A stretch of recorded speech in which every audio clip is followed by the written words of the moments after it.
This video is brought to you with the support of TrueFire. Learn, practice, and play with TrueFire.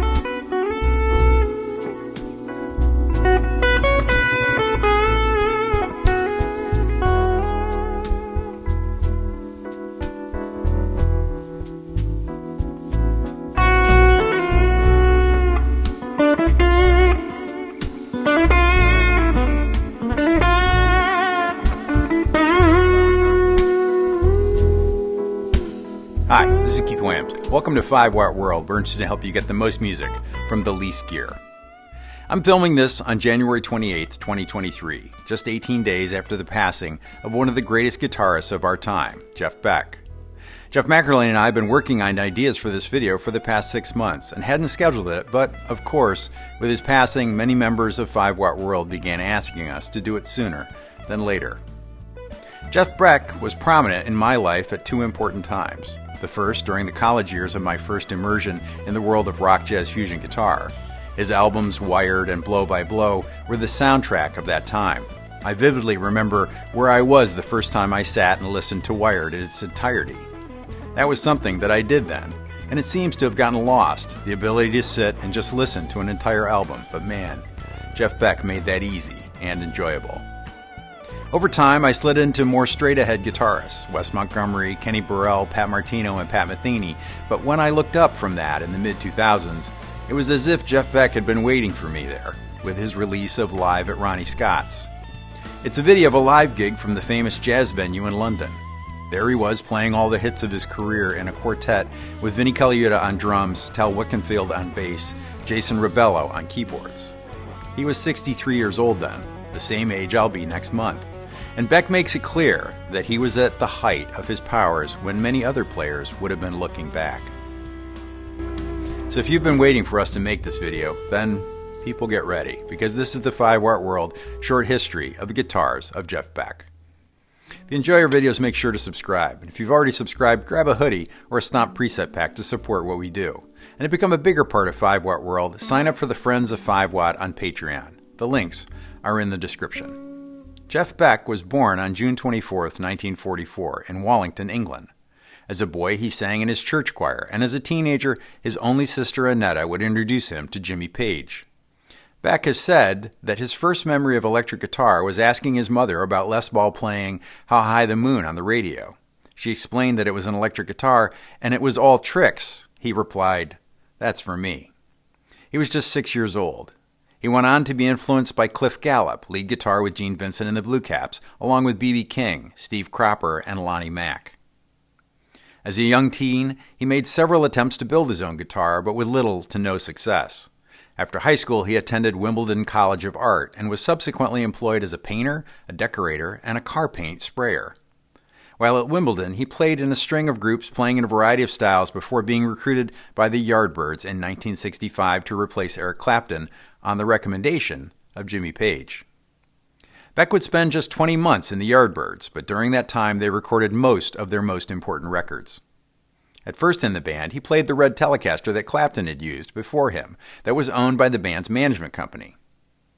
While on tour with the Yardbirds in 1965, the supporting act was the Walker Brothers. At the time, Jeff preferred maple fretboards to the rosewood on the red Telecaster, so when he was offered John Walker's 54 Esquire for 75 pounds, he went for it. The forearm and tummy routing was not done by Beck, as many have said, but was done by an earlier owner of the guitar. Most of the work with the Yardbirds was played on this Esquire. The guitar was stolen on one of the first runs with the Yardbirds, but was recovered a week later. Beck liked to say that the fingerprint dust remained on the guitar for the rest of its life. If you fast forward to 1974, and Beck is in the studio working on the album Blow by Blow. Pickup builder Seymour Duncan was there and offered to swap his customized Telecaster with 2 humbucking pickups for Jeff's old Esquire. Beck was attracted to the fact that Duncan's guitar had a mixture of Fender and Les Paul. He made the trade. Beck later said in interviews that he regretted the transaction as soon as the Esquire left the building, and he's wished he had the guitar back all this time, even though he admitted that the Tele-Gib was a better sounding guitar.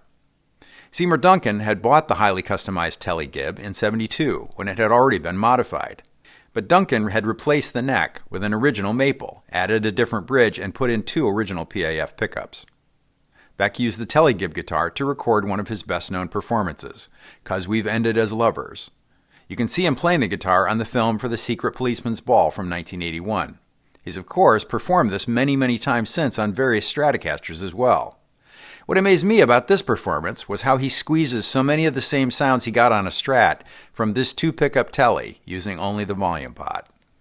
As we all know, after Jimmy Page had turned down the Yardbirds and recommended Beck, Page would later join the band, first on bass and then as second lead guitarist. Beck had bought a '58 Telecaster from John Owen in '65, though he rarely used it. He'd give the guitar to Page when he joined the Yardbirds.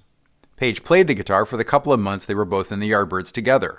The guitar would go on to be famous, as this was the guitar that Page played on the first Led Zeppelin records, and then again famously on the solo for Stairway to Heaven. This is the guitar that Page would strip and turn into the famous Dragon Tele. While in London in '66, Jeff bought a '59 or '60 Les Paul that he used with the Yardbirds. In the early '70s, the guitar fell from the top of a Marshall stack and the neck was broken. The luthier who did the neck repair supposedly swapped out the original PAFs without Jeff's consent, and he shaped the neck to a new and much thinner profile. Although Jeff would use the guitar with the Jeff Beck group, after the repairs were done, he never thought it was the same, and he moved on to other guitars. Beck was fired from the Yardbirds in '66 for both his, quote, perfectionist tendencies, end quote, and for chronically missing gigs. Clearly, his heart was no longer in it. In '67, Beck formed the Jeff Beck Group, which included Rod Stewart on vocals, Ronnie Wood on bass, Nicky Hopkins on piano, and Ainsley Dunbar on drums, who would later be replaced by Mickey Waller. He'd record 2 albums, Truth and Beckola, with this lineup.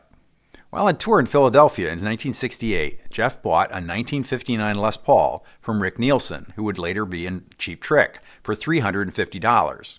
It originally had a flame top, a pair of original Zebra PAF pickups, and a Bigsby, which Beck removed. He used the guitar for a few months in 1969 until it was stolen.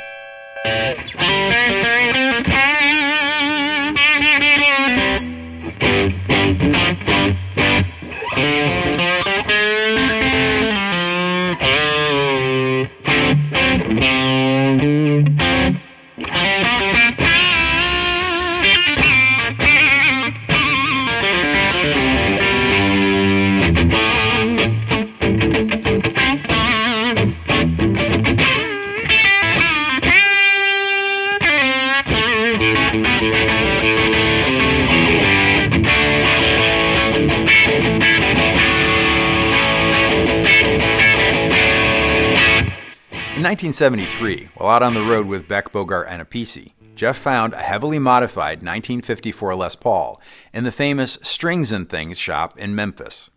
It had been refinished in a deep brown finish, now referred to as oxblood. The P90 pickups had been replaced with full-size humbuckers, and the neck had been shaved slightly. All of these modifications were done at the request of another customer, who, in the end, didn't like how the guitar turned out. Beck fell in love with the guitar, and it's the guitar on the cover of his solo album, Blow by Blow. Also while out with Bogart and Appice, Jeff used a 1954 Stratocaster. In the 70s, the neck would be changed out to a large headstock rosewood board neck. This is the guitar on the cover of the Live Wire album. I reached out to TrueFire to be my sponsor because I've used them for years. With over 2 million users worldwide, whether you're a beginner, intermediate, or advanced level player, TrueFire has lessons to enhance and inspire your playing. Get 35% off courses using the promo code 5watt35, or like I do, sign up for the All Access Pass to use the entire TrueFire catalog. I really like TrueFire, and I think if you give them a shot, you'll like them too. Sign up now to start your journey to being a better guitarist. I'd like to thank TrueFire for their support in making this video. 1976 saw him going back into the studio to record what many consider his seminal jazz rock fusion record, Wired. The Wired record saw Beck playing with keyboardist Jan Hammer, who wrote a number of tunes on the album. Hammer was known for his soloing on a Mini Moog synthesizer, whose bend wheel let Hammer bend notes like a guitarist. Beck was clearly inspired by Hammer, and so played some of his career-defining solos there. The cover of that album shows Beck playing a 1960s white Fender Stratocaster that was a gift from the Mahavishnu Orchestra guitarist John McLaughlin. McLaughlin was a close friend and was in the habit of sharing guitars with Beck, sharing his opinion, and this one became one of his most prized possessions. Today, Beck keeps this guitar at his studio. The original 1991 released Fender Jeff Beck Signature Strat would be heavily based on this specific guitar.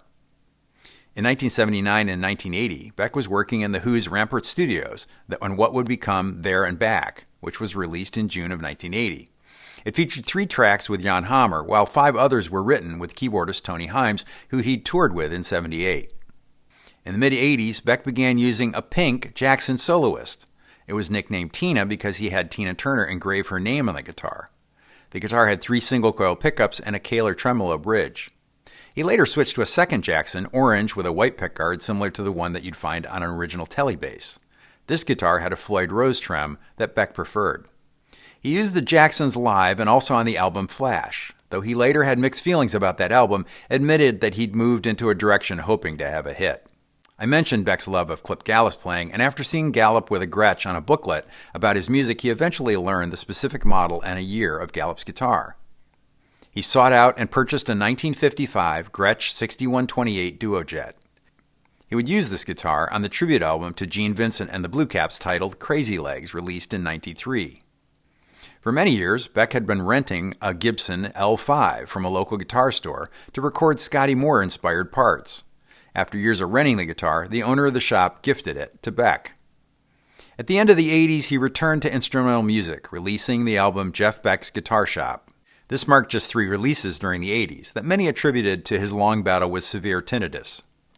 The '90s would be a much more productive time, appearing on the Hans Zimmer score for the movie Days of Thunder and on Kate Bush's album The Red Shoes. He also put out the instrumental soundtrack album Frankie's House. The first Jeff Beck signature Fender Stratocasters were built in the early '90s. Jeff still plays a composite guitar from the custom shop prototype parts built by master builder J.W. Black. The basswood body is from a '95, while the rosewood board neck is from a guitar built in '93. The guitar has custom wound pickups made by John Suhr, Dunlop 6150 frets, and a Wilkinson roller nut. This is one of the oldest signature guitars that Jeff plays, and if you've seen him play the white Strat over the past 25 years, this was likely that guitar. The first production Jeff Beck signature models were introduced in '91 and are primarily based on the white Strat given to him by John McLaughlin, as seen on the cover of Wired, as I said.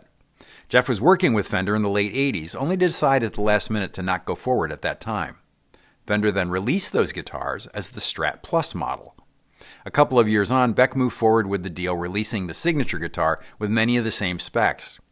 They came in vintage white, surf green, and midnight purple. These first series guitars had more of a 50s style U-shaped neck, gold lace sensor pickups in a single humbucking configuration, and came with a TBX tone circuit. These were built until 2001. The 2000s would see Beck making many guest appearances, including a Grammy-winning performance on the track Dirty Mind from the movie You Had It Coming.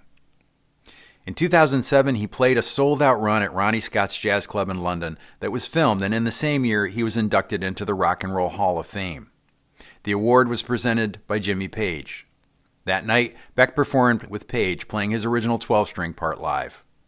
In 2001, Beck refreshed the signature model, starting with a new, thinner C-shaped neck with a 9.5-inch rosewood fingerboard, LSR roller nut, Shaler locking tuners, a 2-point tremolo, and 3 noiseless single-coil pickups. It's only been produced in Olympic white and surf green.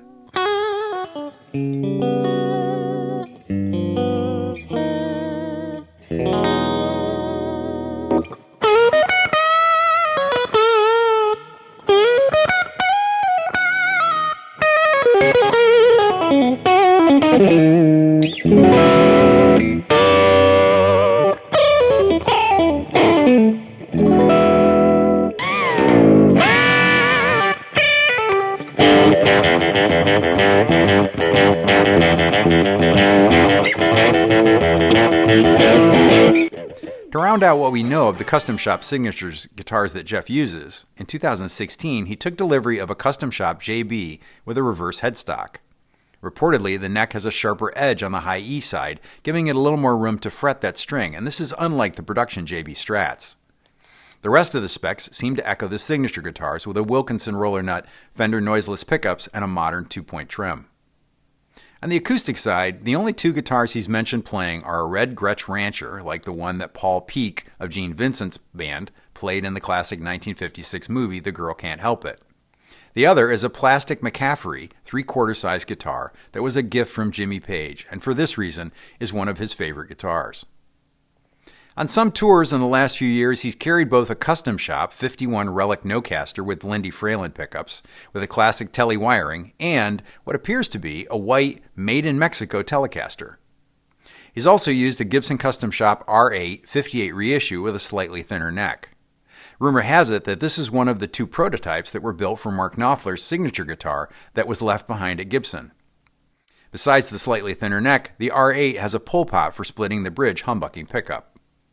And finally, he's also used one of the Gibson Jeff Beck 54 Les Paul Oxblood reissues on the road.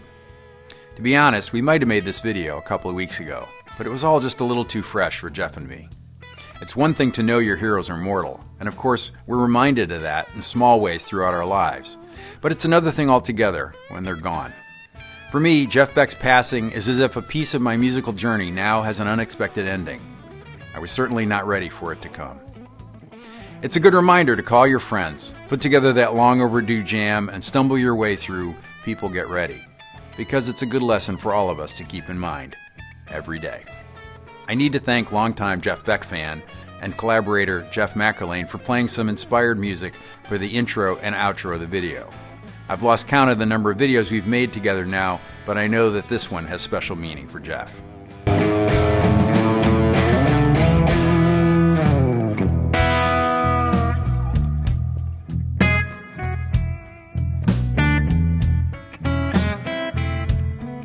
I'd like to thank the guys at Wildwood Guitar for permission to use the clip of Greg Koch playing the limited run historic 54 conversion style guitar like Beck's Oxblood.